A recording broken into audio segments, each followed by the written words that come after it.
I think they chose it for me to come to Austin, Texas. He asked me, "You been there before?" I say, "No, hell no, I never been there." And then I don't know where Texas also. So I don't know anywhere I'm going, to be honest. I need to go to a country who believe in me, to open a new chapter of my new life. When people think refugee, I'm one of them. People don't identify me, I identify myself. Hello, my name is Qusay Hussein.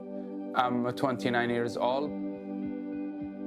And then right now I'm studying at UT, the University of Texas. Austin is the amazing city. You don't see a lot of borders here to find friends. For example, if one day I don't go there, people text me, "Where are you today?" Because America, how much they give me, I will give back to this country. To be honest, everything back to the community, to the society. I hear anti-refugee in the news, make me sad. Most refugee, when they enter, they look just for a new life because they could not tolerate it, the situation in their country.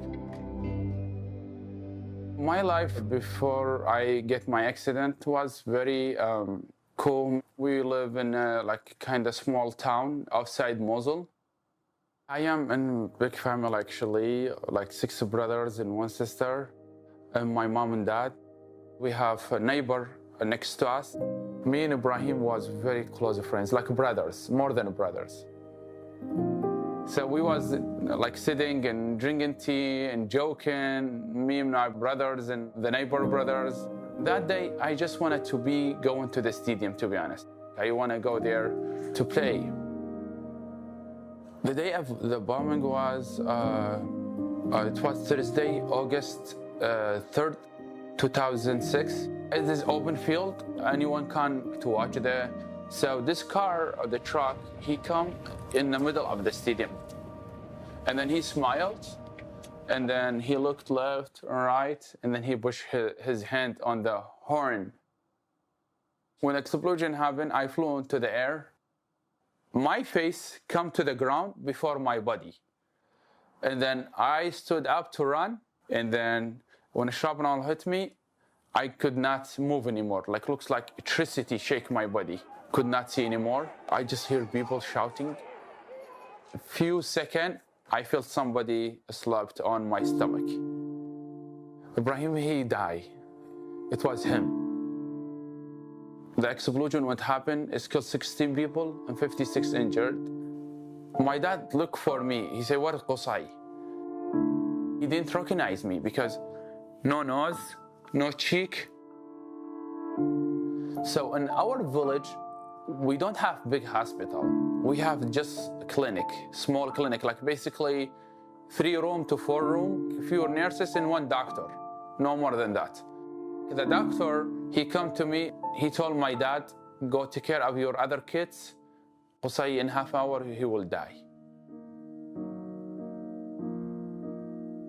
And I heard his voice, he crying. And I say, "Dad, don't leave me, I will die." And then my dad and his neighbor drive to the Mosul. We come to the checkpoint for American soldiers. They took me out from the car. A few minutes later, I felt helicopter. When they come to the ground, I heard a lot of people shouting in English, and then I went in a coma for 12 days.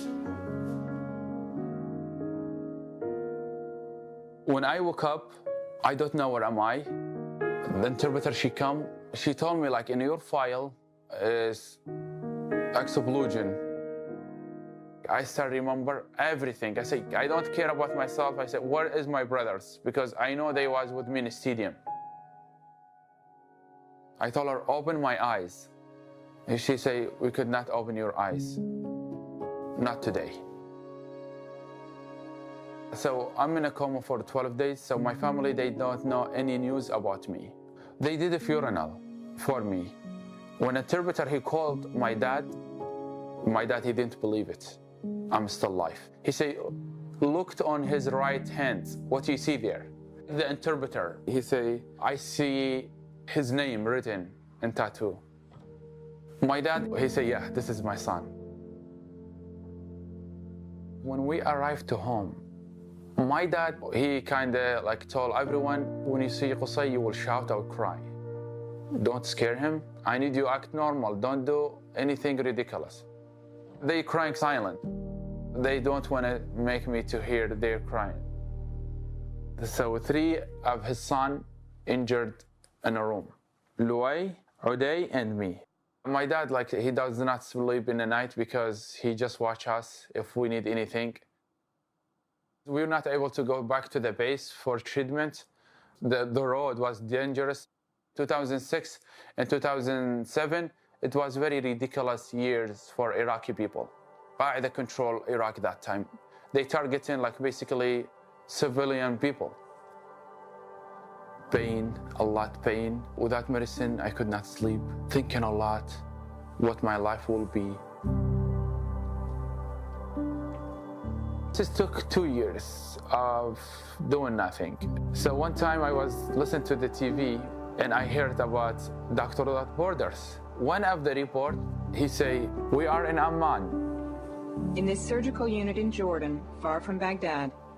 You could call this phone number, you see it down on the screen. Oh hell, I could not see it. And I ran to one of my brother, he dialed on my phone number and then I called. 11 days later, I think, I get message. Qusay, congratulations.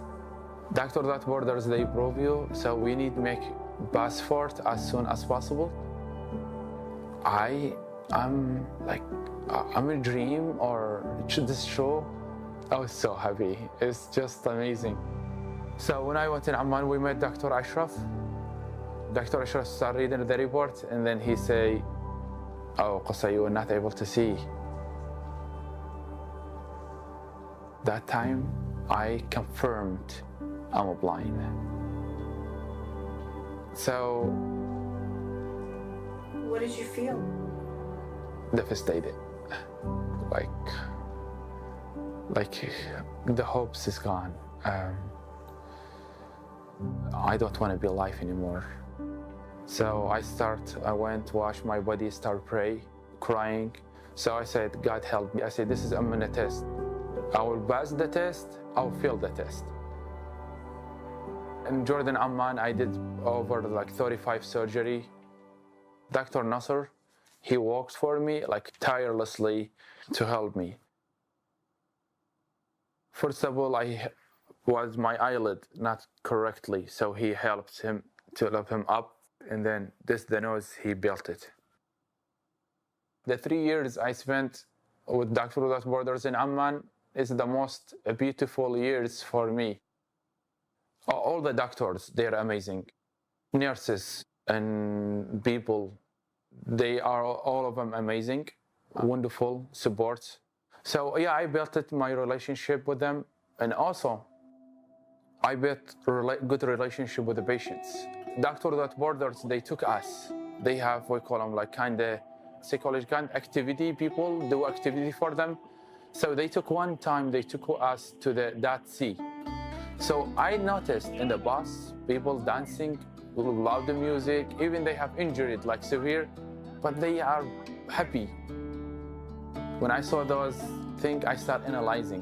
How about if I do that every week? So I asked my friends, who like go next Friday to the Aqaba or Batra or visiting Bark or stuff like that? So I started doing that every single week, going there to the different places in Amman. The happiness, the smile, the places they visit, the picture they share, the pictures they send to their family. See, we went these places. I start feel independent with my friends, and I start navigate the downtown of Amman on my own. But you were always surprising us. This is not Yeah. I met many people, many different culture, different diversity. Truly, I find myself, after my injury, who I am, what I can do.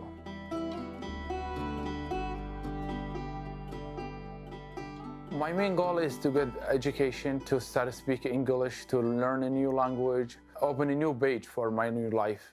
I did apply for refugee status. My family was scared when I tried to come to the United States, especially as my dad, he rejected the idea completely.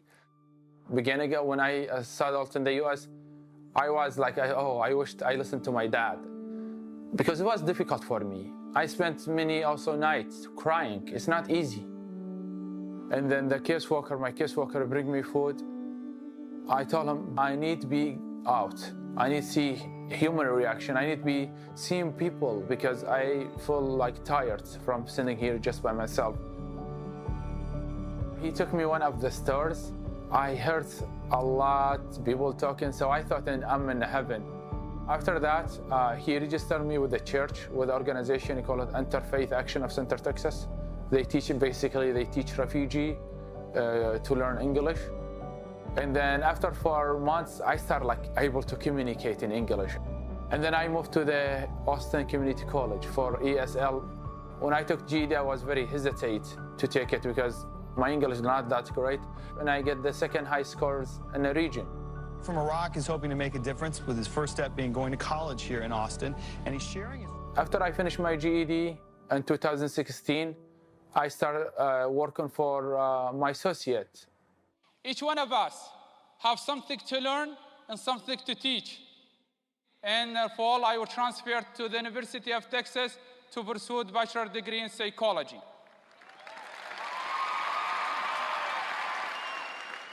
Organizations, sometimes they see my YouTube channel and then they send me an invitation. I motivate others. I just want to help others. People come to me after the event and talk to me, say, you changed something in our life today. So I feel happy about that. First speech I gave here in Austin, it was a lot, like 250 people attend my speech. So they film it for me and they send it to me and I send it to my family. When they saw it, they was crying. But my dad, he said, because I saw you, how you are on the stage. And then people stood up after you finish your speech. Right now, I think he's very proud of me. And I'm trying, I promise him to get my PhD because I told him when I left, I said, one day I will be doctor. So I'm still on my promise for him. I wish God give him long life. He see my graduation and graduate with my PhD.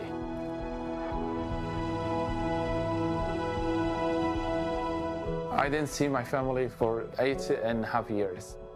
I went in last May. It was amazing to see my family again. They've been sitting around me and I still I could hear their smile.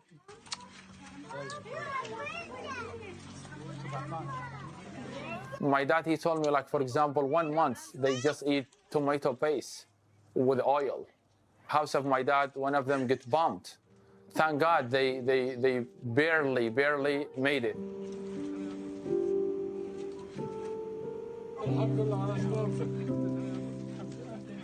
Mosul. When you say Mosul, everything is stopped. Around 500,000 people have fled Iraq's second largest city, Mosul. ISIS entered Mosul 2014. So basically they stayed there 2 years. Everything, historic, human, everything destroyed. Mosul need help from everyone. When I went there, trust me, I cried.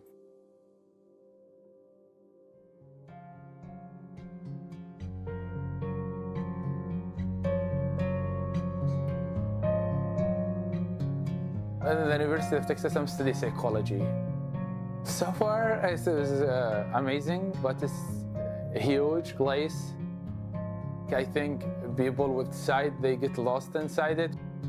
The visual impaired people, it takes 2 hours, double from regular person. For example, the books. If everything I will find excuse for myself, I will never succeed. The difficult for people with disability, if they get isolated from the society, this one will kill him. The society, you could lift you up, you could make you sink in the bottom. Doctors Without Borders in Jordan, they give mental health care as well for patients. they come visit people who think like I have depression and talk to them, and they work with them together how they can help. When you listen to someone, you make them relief. I thought this is a good way to help others, so I decided to become a psychologist. My biggest dream is to get my PhD and go back to Doctor Without Borders in Amman and work as psychologist. I was patient, and then right now turn back doctor is something that will be just amazing. I want to tell every person in the entire world, I hope you want to be something great.